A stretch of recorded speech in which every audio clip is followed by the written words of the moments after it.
What will life be like for the Dallas Cowboys without running back Ezekiel Elliott? All that and more in this episode of the Locked On Cowboys podcast. You are Locked On Cowboys, your daily Dallas Cowboys podcast. Part of the Locked On Podcast Network, your team every day. Locked on Cowboys. Locked on Cowboys. Welcome back to the Locked On Cowboys podcast, part of the Locked On Podcast Network, your team every day. We'd like to thank you for making us your first listen of the day. This episode is brought to you by FanDuel Sportsbook, the official sportsbook of the NFL. Make every moment more. Visit FanDuel.com/LockedOn today to get started. I am your host, Marcus Mosher. You can follow me on Twitter at Marcus_Mosher. Joining me today, as always, is Landon McCool. You can check him out on Twitter at McCoolBCB. Landon, today we are answering some Twitter questions. The first Twitter question comes from Mark. He wants to know, how big of a change to this offense is it going to be not having Ezekiel Elliott on the field for the first time in 7 years? I mean, I think it's going to be a change. I mean, we obviously Tony Pollard comes back and he's going to be the focus of the run game for this season. And that was kind of the case for probably the last 3 quarters of the season last year too, is that he became the focus of the run game. Zeke took on still a very heavy carry load for kind of a secondary back. I mean, in fact, still probably the majority of the load, despite kind of not necessarily being deployed as the primary back, if that's the best way to put it. But I do think that, having Zeke and his very balanced skill set, I mean, look, say what you want about the guy. I mean, he didn't have a ton of weakness to his game. I mean, the weakest part of his game probably was producing as a running back in yardage. I mean, at times. Well, I mean, especially early in his career, like the first 3 years of his career, he was almost, I don't want to say without perfect flaw running back, but he had it all, right? Like that was the appeal of Ezekiel Elliott. Yeah, and then as the natural, kind of progression of a running back, took a toll on his body, parts of his game suffered. But the thing that that's going to account for us as far as what the Cowboys are going to miss this year is the ability to put Ezekiel Elliott out there and have him be able to do whatever you need him to do. Yeah. You're not necessarily going to have the same level of confidence for your other running back to be on the field and being able to execute every single assignment at least a positive level. I think with Zeke, whether it was pass protection or just catching a dump off or whatever it was, you felt like there was at least a nice floor there. And look, I mean, part of that is what you buy into. You want to have a more opportunity for more explosives there. But I do think that there was value. And, look, how many times do you remember seeing Zeke, even at his, even when he was injured, take a loss on a run play? It just didn't happen very often. So, not having that kind of nice floor in several aspects of what the running back does, I think that will be noticeable. We've been talking about this for a while. I think it was time for the Cowboys to move on from Ezekiel Elliott because that's just the natural course that happens with some of these running backs. Like once you have so many carries and touches on your body, it's time to move on. However, there are going to be times where like it's 3rd and 9 and there's a linebacker screaming downhill on a blitz. Like I love Tony Pollard. I don't know if I always trust him to make that block, or let's say it's not Tony Pollard. Let's say it's Malik Davis or Ronald Jones or somebody else. That was the value of Zeke. On top of that, Zeke was really good at finishing games. Like, man, it's 3rd and 2, and you got to get a first down to keep the clock going. You know that he's at least going to go forward, and you know he's not going to fumble.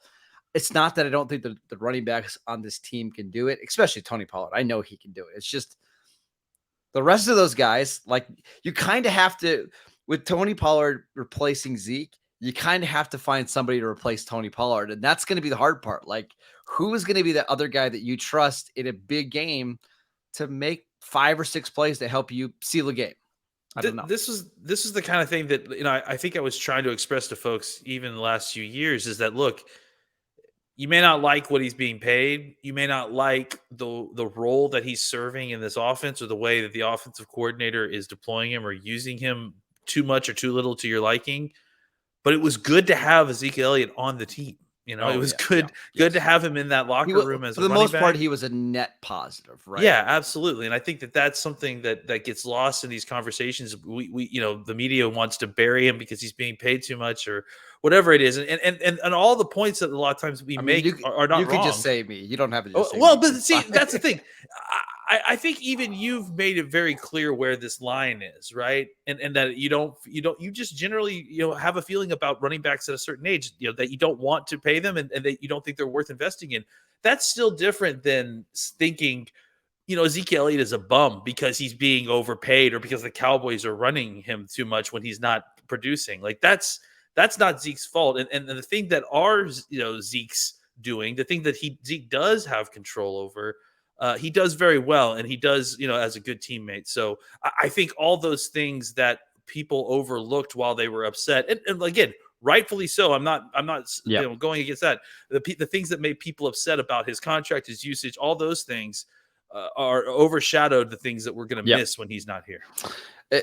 I want to say that I'm excited for Tony Pollard to be in a lead role. I think it's time. Actually, I think it's a little past time. I kind of thought last year should have been the year that he should have been the guy.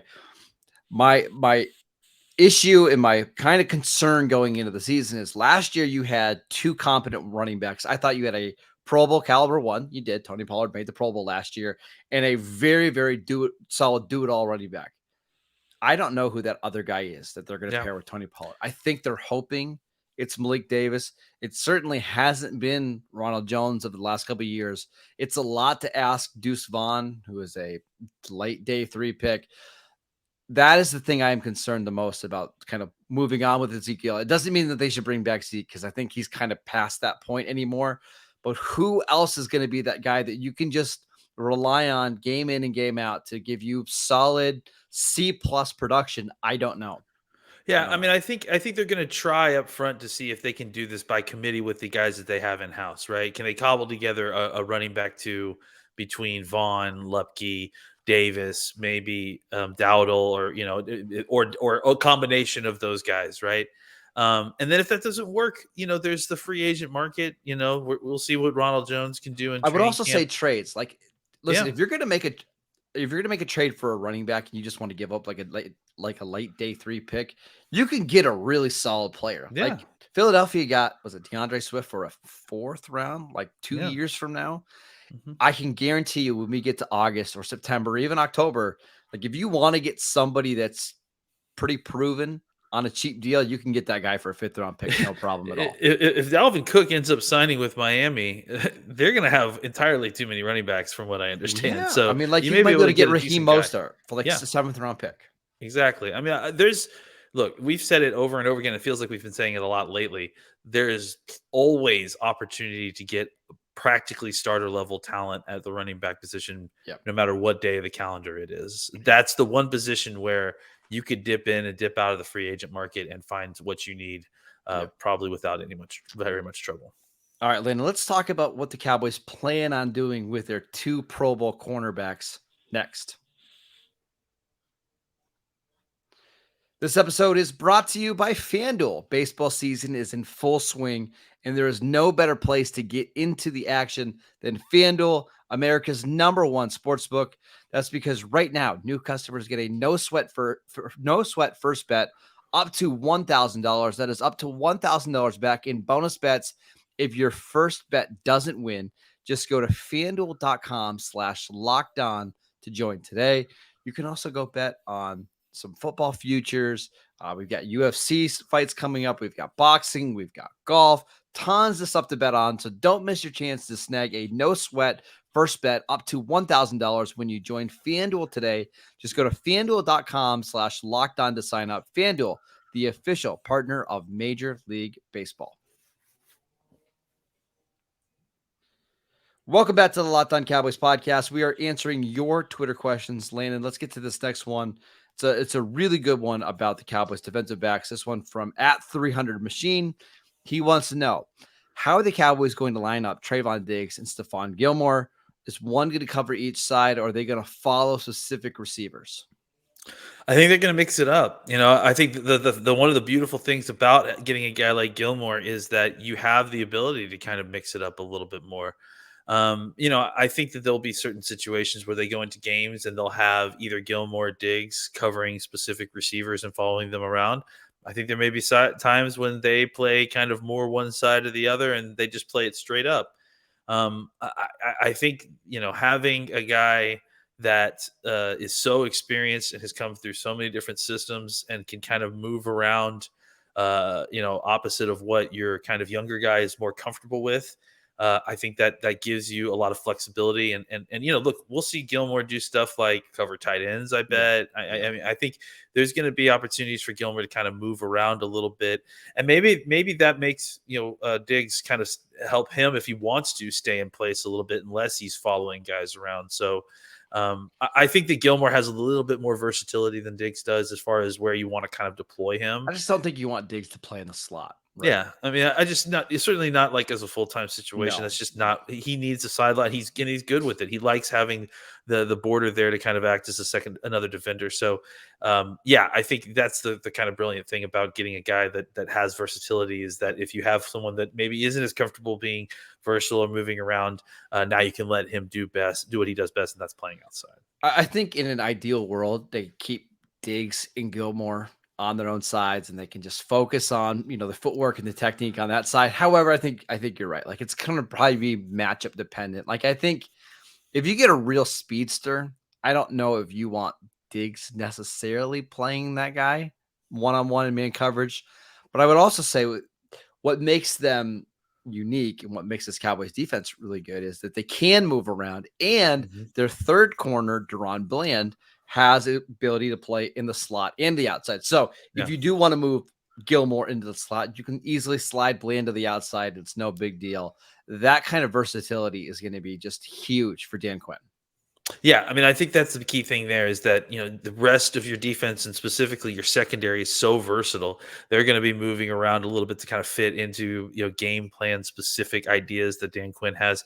So that means that your corner room is going to need to be kind of something similar as well. But I do think that more so than maybe almost any other position on the defense, I would not be shocked to see them kind of keeping Diggs in the kind of outside boundary corner role. And if they're going to move folks around, or at least kind of do a matchup thing, it seems to make more sense that Gilmore, who has, I think, a little bit more experience doing that, getting those opportunities. I do think that there'll be times when Diggs will be like, hey, here's a matchup I want to take. I'll follow this guy around the field. That'll happen for sure. But I do think that if they had their druthers and everyone's doing what they do best, I would think you're going to see more Diggs outside and more Gilmore kind of moving around to be the moving kind of target situation. I'm trying to think who the best receiver they play this year is, right? Like, do they play the AFC East and the NFC West? So, I mean, I guess there's a lot of Cooper Ayuk is really good at this point. I think Debo, Debo. Because basically the question I want to get to you is the old Bill Belichick model of defense. It's like, hey, we're going to put our number 2 corner on your best receiver and double him, leave our number 1 corner on your number 2 receiver, basically take him out of the game. They don't play Justin Jefferson this year, I don't believe. But I don't think so. If that was the scenario, who do you think would be more likely to kind of be that guy to cover Jefferson and get a little safety help, and then have the other guy basically be one-on-one with Jordan Addison now? I think, and this is an excellent thought, but I think the thing is that you would, because you have 2 of these guys now, I kind of think you can mix it up. I think that's what you should do is I think that's the answer, right? Yeah. You don't want the guy to get one feel of, hey, I know everything about Diggs, I'm going to beat him that way. Now, in a kind of vacuum situation, I would say that it would be Diggs would be the guy that I would like to have the cloud coverage for behind, because then that allowed Diggs to play right up in the guy's face and get physical at the line of scrimmage. And if he gets beat deep, he's got safety help, and that allows Gilmore to kind of completely erase whatever wide receiver 2 situation you have. But I do think there is value in mixing it up and kind of giving that receiver different guys at the line of scrimmage to have to think about each matchup. I'll be curious to see, like, if teams just try to avoid Diggs and Gilmore as much as possible by basically just trying to put your best receiver in the slot. And hey, we know Deron Bland had a great year, but let's force that guy to cover Cooper Kupp or Justin Jefferson or Tyreek Hill or whatever. Don't you think that's probably how offensive coordinators are going to try to attack Dallas?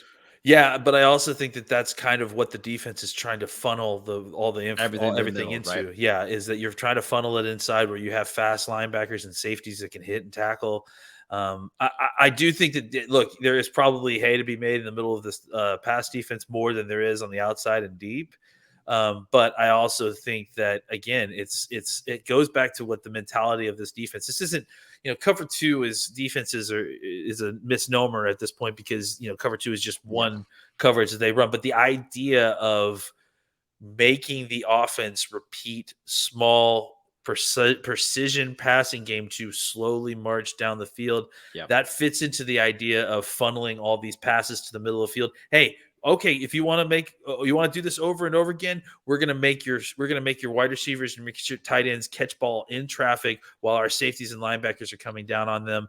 Yeah, it may be our opening, but we're gonna open you up while we hit you with and by the way, you have a 6'5" linebacker in Leighton Vander Esch. You have a 6'4" safety in with length. J-Ron Kurz. Yeah, with length, right? You have a guy who might be playing more in the slot this year, like Izzy Mukamu, just to give you some more size. So, hey, tough you are going to right. That's the whole point. Is you have to give something on a defense. Mm-hmm. It's just the nature of a defense. We're going to at least make you throw the ball into tight windows if you were going to avoid Diggs and Gilmore on the outside. I mean, everything's setting up for Dallas to have a really good defense this year, as long as they can stay healthy. Yeah, I mean, honestly, getting the center of that defensive line kind of solidified was sort of the last piece for this defense, and I think that that's why some teams kind of looking at the draft through a vacuum kind of misread just how valuable that pick is for the Cowboys to get a kind of physical presence that it could potentially add some pass rush there too. That's the piece that this defense was missing. So it'll be interesting to see how it all plays out for sure. All right, Landon, let's talk about a potential surprise cut on offense. All that and more in this episode of Locked On Cowboys podcast.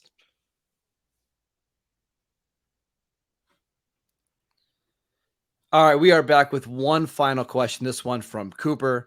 His question is, who is going to be the surprise skill player on offense left off the 53-man roster? So he listed a bunch of names, and I think he's right. There's probably going to be at least 1, 2, maybe even 3 of these players that don't make the 53-man roster. Let's go through his names. It's Ronald Jones, Malik Davis, Semi Fehoko, Jalen Tolbert, Kevontae Turpin, Peyton Hendershot, and Sean McEwen. Okay, well, I think we got to start with potentially kind of weaning the list off a little bit because there are a couple guys in there that I wouldn't call surprise cuts if they got cut. Let's do running backs. It's Ronald Jones and Malik Davis. I think both those guys make the roster. Yeah, and honestly, even though I like Malik Davis and I think that he probably will make the team, I don't know that it would be a surprise if he got cut. You know what I'm saying? Like I think people are expecting him to be the RB2, but I don't think anybody would be like really upset. I don't think we would have who is that running back the Cowboys drafted in 2016 that everybody got upset about that we cut? Oh, Jackson. Darius Jackson. That's right. Yeah. It wouldn't be that kind of ruinage. Yeah, exactly. It was his 7th round pick. So I think both of those guys are potential cuts, being Jones and Davis. And I don't know that either one of them would be a surprise. I guess the one guy that kind of pops up simply because he had accolades pressed to his name, but I don't think his spot is safe by any stretch of the imagination, would be Kevontae Turpin. That was the name that I circled, right? I think if someone like Moreno Cooper has like a really good, or is it Cropper? Cropper. Moreno Cropper had like a really good training camp, and he showed you that he was a decent return guy as well. And I think that's the other thing here that we're attacking this from who's the surprise cut, like it's a negative against this player, when in reality, what more likely to have happened in this situation is that some player beneath these guys that we are not considering blew up at training camp, right? So that's really the more likely indicator of which one of these guys is going to be the surprise cut. But I would say Turpin is the one that kind of, when you first mentioned, I circled simply because there's a lot of competition at the position. He doesn't have a spot that is despite being a Pro Bowler last year and putting some decent numbers up, you didn't see any touchdowns. You didn't see a lot of the huge plays that we and there was a couple of really bad plays, right? I think that's the thing. He had a really nice return in the 49ers game that gave them awesome field position late in that game. Yeah. But there was also some times where he muffed a kick that kind of flipped some games and that kind of stuff. I think was the Green Bay that he missed. And that's his only job. Like, that's the problem, I think, is that his only job is a returner, which, okay, that's great. He seems like he could be a great returner, but we're going to have to see that because ultimately the room's getting too crowded. There's a lot of guys we like here. We can cobble together a return game if we have to. Well, not only that, but like that position has just been devalued this year because of the rule changes, right? Because now you can just fair catch the ball at any point and you get it at the 25-yard line. I can put Deuce Vaughn out there. I can put Jalen Tolbert out there to catch a kick. If that's the only goal, I can do that. Yeah, and again, if the whole point is to have you as a returner and you're not actually putting, I understand it's Pro Bowl, but I mean that doesn't mean anything to me as a returner necessarily. But if you're not producing a ton, then it's really tough to justify your position on the game day roster as only a return guy. I will say this though. I would kind of looking at the roster the other day. Man, there's just not a lot of options for punt returners on this team. Like your backup returner is Jordan Lewis, who we've talked about. Like his spot might not be safe on the roster, and he's coming off a Liz Frank injury. His returning days might just be over. So you look at the roster right now, like who else even has experience? Like who else on this team has one career punt return? Well, whether it's career, you see guys in practice who are practicing it, but it's true. Like Zach Martin, but yeah. Well, that's what I was thinking of. I think it's one of those things where, as you mentioned, the position has been devalued a lot. Obviously, punt return is still a position that that you can still make plays, and that there is playmation to be had. I think obviously that position is the one specifically that is why he's on the team, right? I agree. Yes. But so if they had to, and the choice is lose 2 or 3 yards per return, or keep a guy that we really like and we think that we've got a good combination of 4 or 5 receivers who actually can get on the field and we think can do something. I wonder where they would go, simply because, as you mentioned, the margins for his position were already thin, and then they just got thinner with the idea of the changes that they made in specific. What if it's not like Turpin versus Fajoku? What if it's Turpin versus Junior Fajoku, or Dante Fowler on defense? Yeah. Like Fowler's just a better player than Cavante Turpin is, and you can find ways to get Fowler on the field. That's where Turpin is going to have a little bit more of a challenge this year making the roster. And the final 2 names that he mentioned, Peyton Hendershot, Sean McEwen. McEwen's contract is actually quite a bit more than Peyton Hendershot, because I think he's going into year 3 or year 4 now. Yeah. And that's just the way these contracts work for undrafted free agents. Hendershot's ahead of him on the depth chart. I think Hendershot would have to have a really bad training camp in order to not make the roster over Sean McEwen. Yeah, I mean, I think that Hendershot will have had to take a step back to be anything less than wide receiver 3, and certainly beneath McEwen. McEwen again, McEwen. Oh yeah, sorry, tight end 3. McEwen again. I like Sean McEwen a lot. We've talked about it on here. He's your favorite Cowboy of all time. I think that he would not be a surprise cut. You know what I'm saying? Like, and again, I talk about the situation that actually would play out, not necessarily that McEwen played bad, but what if Princeton Fant comes in and plays really well, and then you've also got Hunter Lepke also playing very well, and then suddenly you're like, do I need a McEwen here because I can cobble together everything he did with these 2 younger players who are probably cost about as much as McEwen does, combined. So I think that would not be surprising. I think the way we talk about guys like Sean McEwen, we'd hate to lose him, but I do think that the economics of the position are such that it wouldn't be shocking. But I will say this, we just had a podcast the other day talking about how the Cowboys were paying less at the tight end position than almost any other team in the NFL. And so maybe, that's their way of saying, well, we can afford a guy like Sean McEwen, who frankly plays a lot of special teams, does provide the only veteran presence that you have in the room, So it would be shocking to me. So I guess that counts as a surprise. But if McEwen is just better on special teams and you decide you only want to keep 3 tight ends because you want to keep Hunter Lepke, who maybe function as a fullback, as an H-back, I guess I could see it. But again, I think there would have to be a lot that would happen. I think McEwen would have to get a lot better than what we saw from him over the last couple of years. And Hendershot would need to take a major step backwards. Yeah. Yeah. Yeah. I would say that unless they plan on bringing 4, tight ends to the game day roster, McEwen's spot is not all but assured. I think he could certainly lose it if some of these young guys even show out a little bit. All right, that is it for today's show. We want to thank you for making Locked On Cowboys your first listen every day. On tomorrow's show, we're going to be talking about some of the offensive tackles for the Cowboys as we continue our season preview. So make sure you tune in for that. Just want to let you know that we are free and available on all platforms. Go check out our show on YouTube. Go follow Landon on Twitter at McCoolBCB.